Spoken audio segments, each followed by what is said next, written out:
नमस्ते दोस्तों, मैं हूं अंकित शाह और आज मैं एक समाज के लिए बहुत ही खतरा का विषय लेके आपके पास आया हूं। जी हाँ, एक ऐसा खतरा, एक ऐसा दीमक जो हमारे समाज को अंदर ही खाया जा रहा है। कितना आसान है ना, किसी का भी मजाक उड़ा देना, किसी भी धर्म के खिलाफ बयान दे देना, और खास करके हिंदू गॉड्स और गॉडेसेस, जितने हिंदू के देवी देवता हैं उनके ऊपर कॉमेडी करना, उनके खिलाफ कुछ भी उल्टा सीधा बयान कर देना। कितना आसान होगा किसी की बेइज्जती कर देना, बिना उसके आस्था को किस प्रकार की चोट पहुंचने वाली है ये जाने बिना कुछ भी बोल देना। बड़ी आसान की बात होगी। जी हाँ, मैं एक बहुत ही खतरनाक, एक काफ़ी चिंतित एक विषय लेके आया हूँ। कुछ दिनों पहले करीबन अभी कुछ हाल फिलहाल टीएमसी की एक MP, member of parliament TMC की, कल्याण बनर्जी ने एक बयान दिया है। उन्होंने अपने बयान में कहा है कि सीता माता ने राम को बोला कि हे राम, मैं बड़ी खुश नसीब हूँ जो मुझे रावण ने हरण किया। अगर मुझे आपके चेलों ने हरण किया होता तो मेरा भी हाल हथरस के रेप जैसा होता। कितने आसानी से अपनी क्रिएटिविटी का इस्तेमाल करके हिंदू की आस्थाओं को चोट पहुंचा दिया आपने। कितना आसान तरीका से कर दिया आपने। सीता माता के लिए ऐसे अभद्र शब्द का इस्तेमाल किया है आपने। और सबसे बड़ी बात, ऐसे अभद्र शब्द का इस्तेमाल करने के बावजूद उनके खिलाफ किसी तरह का एक्शन नहीं हुआ। हालांकि गोलाबारी थाना में उनके खिलाफ एक एफआईआर लॉन्च किया गया है, लेकिन तकलीफ का विषय यह है कि एफआईआर सिर्फ लॉन्च किया गया है, सिर्फ दस्तावेज में ही उसे तब्दील रख दी गई है। ना तो किसी तरह का अरेस्ट हुआ है और ना ही किसी तरह का आगे प्रोसीड्यूर भरा है। सिर्फ लिखित रूप में रख के उसको रख दिया गया है। कल्याण बनर्जी टीएमसी एमपी के खिलाफ उन्होंने बयान तो बड़ी आसानी से कर दिया। और ये जो पुलिस प्रशासन है, जिससे मैं हमेशा ही मैं कहता रहता हूँ कि ये सिर्फ और सिर्फ एक पॉलिटिशियंस के अंदर का एक कबूतर जैसा है, जो कबूतर नहीं तोता जैसा है पॉलिटिशियंस की। पॉलिटिशियंस जैसा इनको सिखाती है, ये बस उन्हीं की रटी हुई आवाज़ बोलती है। सबसे बड़ी सवाल, उनका अरेस्ट क्यों नहीं हो रहा है? Why he has been not arrested yet? उनके खिलाफ किसी तरीका का कार्रवाई क्यों नहीं हो रही है? क्यों? क्योंकि वो एमपी है, वो भी रूलिंग पार्टी टीएमसी से।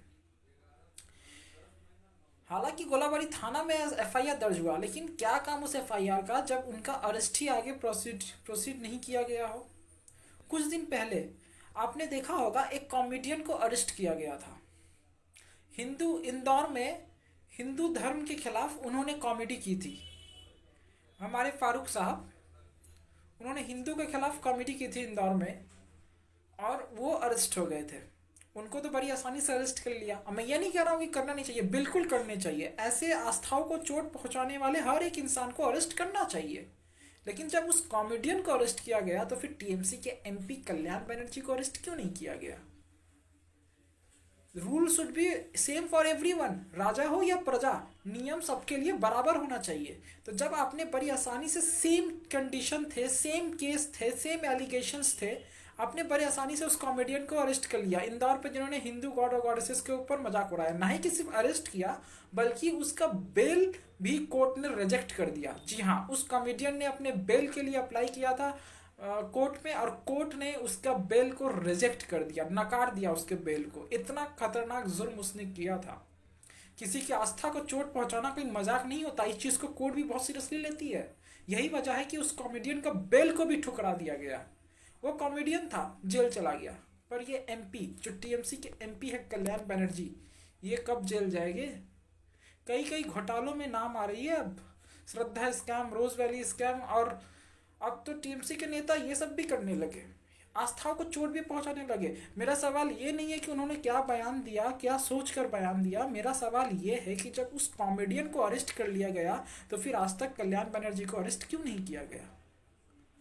उनकी अरेस्ट प्रोसीजर अभी तक क्यों नहीं हुई? क्योंकि कॉमेडियन था, कोई पॉलिटिक्स से रिश्ता नाता नहीं था, तो वेरी इजीली अरेस्ट हो गया। ये अरेस्ट नहीं हुआ क्योंकि रूलिंग पार्टी के अंदर है।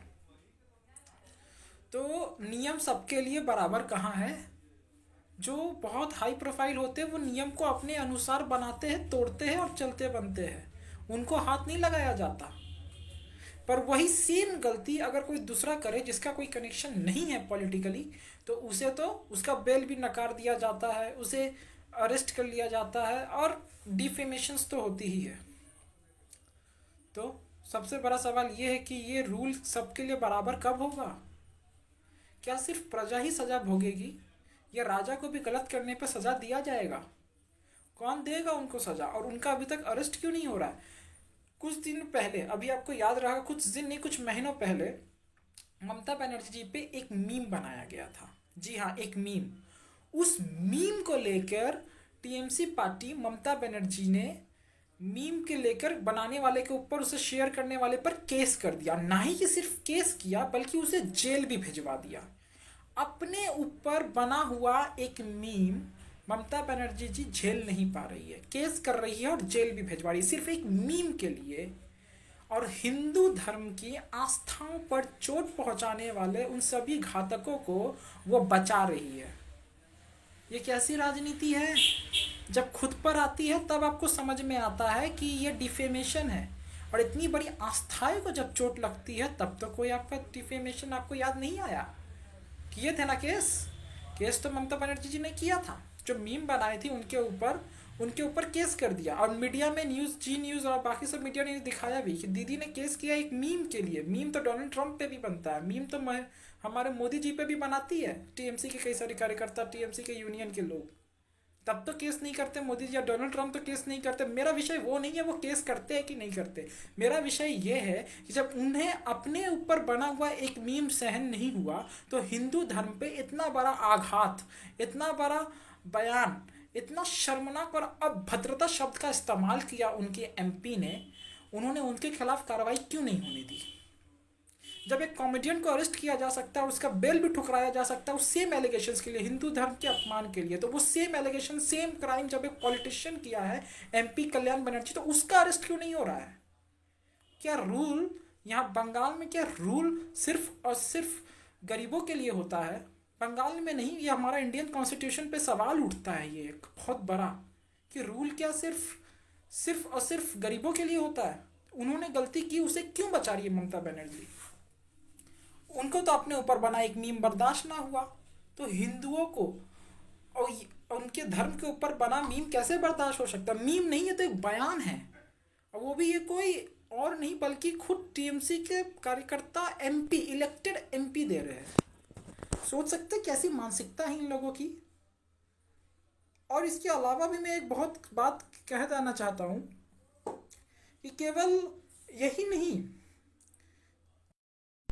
मैं ये कहना चाहता था कि सिर्फ यही नहीं बल्कि अब कुछ लोग कहेंगे सिक्यूलर, लोग सेक्युलर नहीं सिक्यूलर, वो लोग कहेंगे कि we have right to speech, we have freedom to speech, हमारे पास बोलने की अभिव्यक्ति की आज़ादी है। तो सुन लो, बोलने की अभिव्यक्ति की आज़ादी का मतलब किसी का अपमान करना नहीं होता। बोलने की अभिव्यक्ति की आज़ादी का मतलब किसी की माँ को गाली देना नहीं होता। सीता हमारी माँ है जिसे उसने हथरस के रेप केस के साथ जोड़ दिया। राइट टू स्पीच का मतलब किसी भी धर्म को आघात पहुंचाना नहीं होता। राइट टू स्पीच का मतलब किसी को गाली देना नहीं होता। और जो ये लोग कर रहे हैं इनको इनकी सजा दी जाए। अब वक्त आ चुका है जब हम जनता वापस 1947 में जब एकजुट हुई थी भारत की जनता, तब वहाँ के सारे शासक, वहाँ के सारे प्रशासन, वहाँ के सारे रूलिंग गवर्नमेंट्स सब क्रैश हो गया। उनको तब हार मानना पड़ा, जनता के सामने घुटने टेक के जाना पड़ा। अब वही दिन वापस आ रहे हैं 1947 के, जब हमें वापस एकजुट होना पड़ेगा जनता को। आप देख चुके, इतिहास उठा के देख लो कि जनता कब एकजुट हुई थी, तो पूरा रूलिंग गवर्नमेंट, पूरा प्रशासन सब कुछ क्रैश हुआ और एक डेमोक्रेटिक गवर्नमेंट, एक खुद की न्यायिक गवर्नमेंट बना। अब जरूरत आ गया है कि 1947 से पहले वाली हुई आज़ादी के आंदोलन को वापस दोहराया जाए। अब वापस हम अपनी जीत की पुकार करें, अब वापस हम आंदोलित होए, अब हम वापस अपने हक के लिए खुद लड़े। जुड़िए हमारे साथ और बने रहिए इस हक की लड़ाई में। रोड पे उतरिए, नारे लगाइए, तब तक चिल्लाइए जब तक आपके आवाज़ को सुना ना जाता। ये अंधे बहरों की नगरी है, यहाँ सबको ऊंचा आवाज़ ही सुनाई देता है, प्यार भरा आवाज़ नहीं। यहाँ ऊंचा बोलिएगा तब आपको सब सुनेंगे, क्योंकि ये बहरों अंधों की नगरी है। तो अब आपको जनता को तय करना है कि आपको क्या करना है। आपकी माता, आपकी धर्म, आपके सब चीज पे आघात हो रहा है आस्ते आस्ते। अब कब तक इस वार को सहेगे? बोलो, कब तुम प्रतिकार करोगे?